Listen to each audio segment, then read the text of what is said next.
Hello my dear viewers, I'm happy and excited to add yet another video. This is my third video on Indian Polity lecture and second on the office of governor. In my previous video, I discussed on how a governor is appointed by the central government. Today specifically we deal with the role of governor, what governor is expected to perform under Indian polity. It's quite interesting to know that the office of governor has a long history in India. It's a product of colonialism in India, successfully introduced and installed by the British during the early part of 18th century. Major General Robert Clive was the first British governor of the Bengal Presidency in 1725. In fact, it's quite fascinating that throughout the British era, governor functioned as a super governor. In a sense, meaning he was central to the policy formulation and central to the policy execution. He also was the chief administrator of British provinces in India, having plenty of discretionary powers. In fact, he was the chief representative of British in India. In fact, that's why he has been given a lot of discretionary power. A super governor was possible during that time, because India was not a parliamentary democracy, but a mere colony of British. So that's why it was allowed to function. After independence of 1947, particularly after India created a new constitution of 1950, the office of governor was retained by India, but the powers and function of governor has to change, because the governor, after independence, India adopted parliamentary democracy, and under the parliamentary norms, the governor has to be the head of the state, and therefore it has to be just a constitutional officer. But then, because of the presence of certain discretionary line in the powers and functions of governor, it's a source of debate. In fact, starting from the constituent assemblies of early 1940s till today, Supreme Court also have heard and dealt with a lot of cases connected with governor.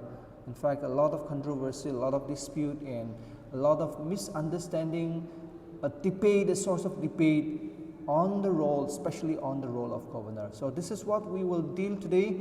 So this is my third video on Indian polity lecture. History of Indian polity shows that the office of governor was neutral, quiet and peaceful office initially until 1967. That's why Sarojini Naidu, former governor of UP, has compared governor with a bird in a golden cage. Similarly, Sitaramaya, former governor of MP, has also said governor has no public function to perform except making the fortnightly report to the president. All of this gives us an idea of an ideal and neutral governor, and not an active and partisan governor. The result of 1967 fourth general election was so impactful, and it witnessed a drastic change in the political state of affairs. In fact, the neutral governor was quickly and suddenly transformed into a partisan governor. The office of governor suddenly became very important and significant, and the one-party domination, which is a very popular term in Indian polity, the popularity of Congress during that time. You go to North India, you go to South India, anywhere popularity of Congress was discussed by the people of India. Congress was so popular before. So one-party domination that was threatened and disrupted in the history of Indian polity for the first time. So that was by 1967 general election.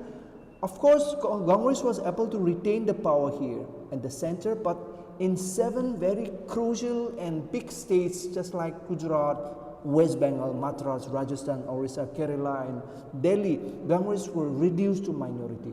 So the central government now started to use governor of these states. That's why the fourth general election consequences, it was the start of non-Congressism, the rise of non-Congressism, anti-Congress, and also the start of coalition politics in India. So the center started using governors of these non-Congress states, 7 altogether. So that's why governor started, all of a sudden, the office of governor became very attractive and became very important in context of India. Let's not also forget that the 4th general election was the last simultaneous election which was taken in India. In fact, in context of simultaneous election, it was initially introduced and it was disrupted, and there's a tendency by the present government to revive in the form of one nation, one election under the present BJP government. In fact, 4 elections so far, 1951, 1952, 1957, 1962 and 1967 were held simultaneously. Simultaneously means Lok Sabha and state legislative assemblies elections having at the same time simultaneously. So to bring this simultaneous election once again back to the stage, the BJP government has initiated 129 Constitutional Amendment Bill 2024. The bill is already passed in Lok Sabha, and currently the bill is reviewed by a high-level committee. Why was the governor's office peacefully neutral before 1967 4th general election? The answer is very simple and it's just straightforward. Because of the communality of party at both center and the state. In fact, Congress was able to win all the 1, 2, 3 and 3 elections by absolute majority. Congress was able to successfully form government at the center, and also almost all the states, Congress was coming back to power. So when the government is installed at both the levels, center and the state, governor will be peaceful, governor will be neutral.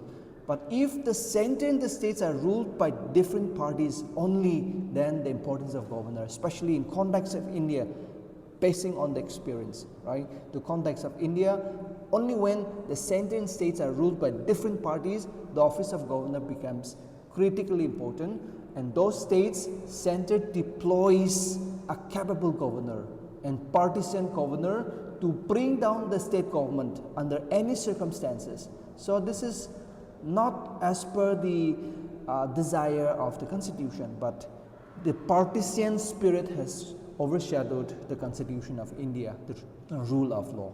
So that's what we need to understand. Governor performs dual role back to back. He is the chief executive, or we can say he is the chief constitutional head of the state, bound by the advice of the State Council of Ministers. He is also the chief agent of the central government, bound by the advice of the Union Council of Ministers. So remember, both are chief, both are seemingly equal and very important, highly important responsibility. The first one is the immediate responsibility, where he is posted. Day-to-day administration and governance of the state needs him. Governor is required by the state. Second is the ultimate responsibility. The one who has appointed governor, he is answerable to them. Now, the question here is, which role is the most priority for governor? Will governor protect the interests of the states more than the interests of the central government? Because when the oath taking and oath and affirmation is ensured, governor agrees and governor promises to take care of the well-being of the state's people. But in times of crisis, this is a critical moment that governor has to debate which one is the most priority for the governor. So quickly, the promise that governor makes during the oath and affirmation is quickly forgotten, because he makes prevail the interests of the union government, because governor, in times of danger, in times of crisis, governor cannot serve two masters. He will sideline with one at the cost of the other. So the interests of the state, where he is represented as the chief, as the constitutional head of the state, can be sidelined, can be sacrificed at the altar of the national interest. Because remember, this comes first. Governors, to faithfully execute his duty, preserve, protect and defend the constitution and the law, these are all representing the union government and the union interest. So this comes in the Article 159 also, these lines are coming first. So governor will definitely go to the ultimate responsibility. The person who have appointed him, their interests will be protected by the governor first of all, and maybe the well-being of the estate where he is immediately posted will be sacrificed. So that's why it's quite critical. Otherwise, governor or Rajyapal, he's supposed to be the state protector or state's guardian. So that state guardian or that state protector will disappear when there is a crisis between the union and the state. The role of governor is debatable because of Article 163 also, which says governor should exercise his functions based on the state's council of ministers' aid and advice. Until this line, it is fine. Governor is a constitutional peaceful office. But the concluding line which says, except it is required to exercise his function at his discretion, is quite debatable. It's still there. No government has amended this portion. It is in its original form and shape till today, and no government even tried to amend this very controversial, debatable article. In fact, for the president, the fate of president, as mentioned earlier also, the fate of president is sealed. President is bound by the Union Council of Ministers' advice because of 42nd Constitutional Amendment of 1976. But that very comprehensive Amendment Act of 42nd 1976 did not reach the office of governor. It reached till president, but governor is allowed to exercise its own its discretion in its original form.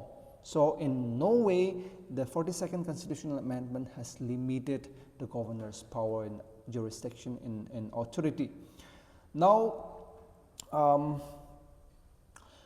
governor has certain discretionary power by law, by virtue of Article 163, and when governor exercises such discretion at any point of time, he is actually not bound by the advice and aid of the State Council of Ministers. He can still use those discretions even without the aid and advice of the State Council of Ministers.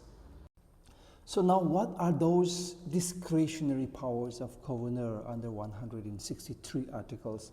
So we can just summarize it in two, that is express discretion and situational discretion. Express discretions directly these and many are reflected in articles. So we have Article 200, which talks about reservation of bill of the State Legislative Assembly by the governor to the president. So in fact, when an ordinary bill is submitted to the president, he has only three options. President can sign, president can withhold the bill, or president can send back the bill for reconsideration. That's for the responsibility of the president. But when an ordinary bill, not a money bill, but when an ordinary bill is submitted to the governor has actually four options. He can sign and let the bill become a law. He can withhold the bill. He can send back the bill to the State Council of Ministers for reconsideration. And the fourth option is Article 200, which says if the matter of the bill is serious and important, which according to the governor needs the opinion of the union government, union president also, he has been entitled to reserve such bill for the consideration of the president. So that's why many a times there is a friction and confrontation. The jurisdiction of the state, especially in context of making lawmaking process, is undermined by the existence of Article 200, which entitles governor to reserve any controversial or any important matter of the state bill for the consideration of the union government, the president. Then governor will surely reserve such bill for the consideration of the president, and once governor reserves such a bill, the duty of the governor is finished. All those matters will be decided, will be performed by the state, by the president. Next, we have Article 356, which governor can make use of recommendation for the imposition for the president's rule in the state. So after which Governor directly takes charge of the state administration. In fact, this is another reason that cooperative federalism, the peaceful center and state relation is affected, because we are making use of this Article 356 quite a lot of time. In fact, the father of the Indian Constitution have said that Article 356 will remain a death letter in context of India. He envisages that the states and center will have a cooperation in the future. Therefore, when the center and state cooperates, why should we impose Article 356? That was the question. So the father of the Indian Constitution, the chairman of the drafting committee, Bhimrao Ambedkar, he said that Article 356 will be a death letter, will not at all be resorted by the Indian government, by the central government, since all the states in India will cooperate and work to make India great. But then that sort of anticipation did not happen, because of after the 1967 election, fourth general election, the era of coalition government came, and the center and states are ruled by different governments, and therefore to overthrow the state government most of the time, to not for any constitutional reason, but it was motivated many a times by partisan spirit, that Article 356 recommending that president should come and take over the charge of the state administration, humiliating the council of ministers of the state, is also done quite a lot of time. So it's not a death letter, but it's very much alive in context of Indian polity functioning. And during that time, during the imposition of president's rule, governor can access without the aid and advice of the state council of ministers. There's a possible that the state council of ministers can be dissolved, can be suspended at the mercy of the union government. So these things, many of these things, the results are not a good term for the state and the center. And another important discretionary power that lies at the hand of the governor is seeking information from the sitting chief ministers in regard to the administration and legislative matters of the state. Any time, any point of time, governor is bound to ask the chief minister this question. So the chief minister has to satisfy governor with by supplying those regard to the administration and legislative matters. The chief minister needs to supply all the valid and reliable information to the governor, which will be quite handy for the governor's fortnightly report to the president. Now this is express discretion, meaning like many of these discretions are written in the Indian Constitution itself.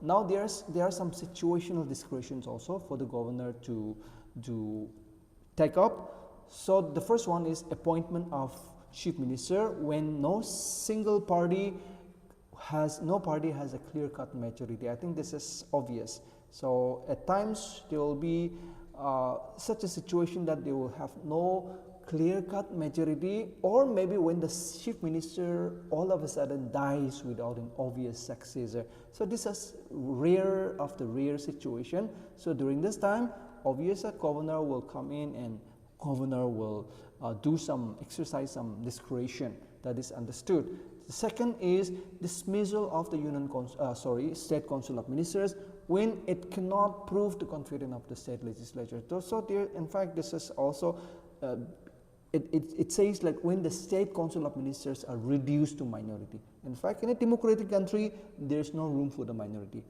Everything starting from the election till the passage of bill and law, majority prevails. So if the council of ministers of the state has come down to minority, then there's no point that they should continue in office. But then before resorting to that dismissal, they should be given a chance to prove their majority on the floor of the House. So provided given that opportunity to prove the majority of the House in the floor of the House, and if the state government fails to project majority, then governor might take the ultimate decision of dismissing such council of ministers of the state. The third one is dissolution of the state legislative assembly if the Council of Ministers has lost its maturity. So this is like similar, you can club with number 2 and 3. So in fact, these are obvious situational discretions where governor is been given a charge, has been assigned to perform all these activities in case such a situation comes up in the day-to-day administration of the state government. The more governor uses his discretionary power, the more seems to be undermining Indian federal setup. In fact, the vision of Indian Constitution is to bring and to install and maintain a responsible government at the state level. States are sovereign within their own domain, but the nexus between the central government and the governor seems to be acting the other way. So it affects principles of federalism at the first place and undermines the center and state relationship, the beauty that the makers of the Indian Constitution have dreamed for India. So it undermines that center and state relationship, therefore the death of cooperative federalism in India because of the unmindful use of authority for partisan spirit by the ruling government, nexus with the governor. The recent governor activeness, its overstepping authority and misuse of its office has led India debating if the post of governor is even necessary. Frequently, there are a lot of news channels, a lot of other platforms which talks about chief ministers and governors face off. In fact, it's very serious and very sad that the two heads are working against the interests of the other. And this is one very interesting that the chief minister who is very popularly elected by the people feels threatened by an outsider who is appointed by the central government. So it's a serious thing. Therefore, Sarkaria Commission and other very prominent committee have suggested that to appoint a governor, therefore the concerned state chief minister should be properly consulted. That is very important. And it's also a question that why should center be granted the free hand in matters of governor's appointment? I mean, the entire misuse of authority, misuse of power lies in one seat, that is the governor's appointment and dismissal. So we can rectify that by going back to the convention and by amending the constitution and bringing the rules, in fact, especially of how a governor should be nominated and how a governor should be appointed and how he should be dismissed in event of any eventualities. And that too needs to be, it's time that it needs to be reflected in the written constitution of India. Some example of recent overstepping of authority by governor can be highlighted. First, governor of Tamil Nadu, R.N. Ravi, attempted to unilaterally dismiss a popular sitting minister on June 2024. Even he did not consult the sitting chief minister. So this is unconstitutional, the critic has already pointed out, and this is unacceptable because governor doesn't have any authority given by law, by constitution to dismiss a sitting popular minister. As long as the minister enjoys popular support of the house, enjoys the support of the people, governor absolutely has no say in dismissal of any ministers just like that. Second, it was in the year January 2016 when president rule was imposed in Arunachal Pradesh while there was clearly elected government in the state, and the Supreme Court or honorable judge members, they termed this decision of imposition of president's rule as unconstitutional and therefore ordered to revoke the decision, restore the government of the Congress of Arunachal. So these are some instances of governor misusing his authority in going against the written constitution of India. We have also seen that governor favors a particular party during election, and especially in times of misuse, in times of president's rule imposition, misuse of authority has been very much visible frequently it has been reported also.